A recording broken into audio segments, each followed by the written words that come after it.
So I know in your career, you've done a lot of different meetings with Amazon, a lot of QBRs. Any kind of just top tips for vendors who are newer to this concept?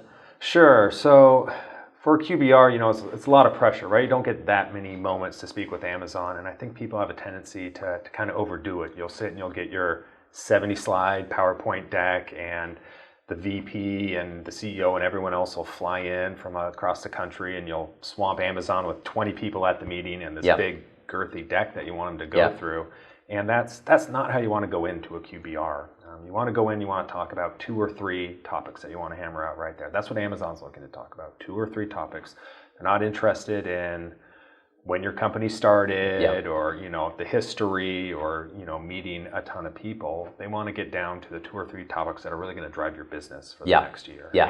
And anything that's clouding that vision, anything that's getting in the way of that is just wasted time with the 1 hour you might have with Amazon every 3 months. So I think it's imperative to really strip down your deck. I mean, Amazon's going to have a deck as well, right? And they're going to want to guide things to a certain extent. So get your one big ask that you want out there, maybe have that front and center, and then see what Amazon has to say, and really focus on having the conversation, not having a presentation. Yeah, I think that's great advice. I would also add that if you can, anything you're trying to accomplish with Amazon, if you can frame around it benefiting Amazon's customer, it's going to make it a lot more likely that it happens.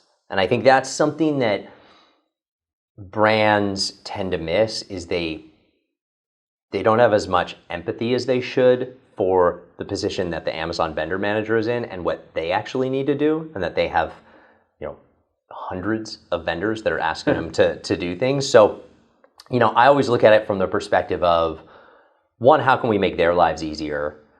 2, how can we help them accomplish the goals that will really be a win-win, both for Amazon and for the brand, and then by definition for the end customer?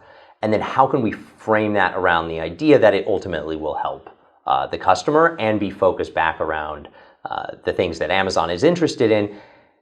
Every brand is passionate about their products and their company and their history, and that's great. But I totally agree, when you have an hour, you have to focus in on those things that are really going to drive the needle in a significant way and fit within the framework of the way that Amazon looks at the business, not the way that you as the brand look at the business. Even things like bringing samples in, going, like you said, going through the history of the company. I mean, all interesting stuff. It's not that they don't want to hear that. It's just every minute you spend on that is a minute you don't have to talk about something that's really going to drive the needle. I mean, that's right. People always want to bring in their newest innovation and stuff, but what's the most Amazon's going to say about that? Like, yes, we'll get it set up. Cool, it's great. Put it on the site. We'll try to get buy in for a little bit, but is that really a win for you? They were going to do that anyway, right? Yes. So, skip the new innovation portion, and get to what's going to drive your business for the next 6 months. Yeah. And I like getting in there and seeing what Amazon wants to talk about. Yeah. Too often you go in as a brand with your own agenda and you let that swallow the entire hour, where Amazon has some things that's important to them. And if it's important to Amazon, they're going to help you action those things. It'll actually get done. Yeah, so see what they want to action and how you can work within that framework. I know that's not always getting your way, but that's the stuff you're most likely to at least get across the finish line. Yeah.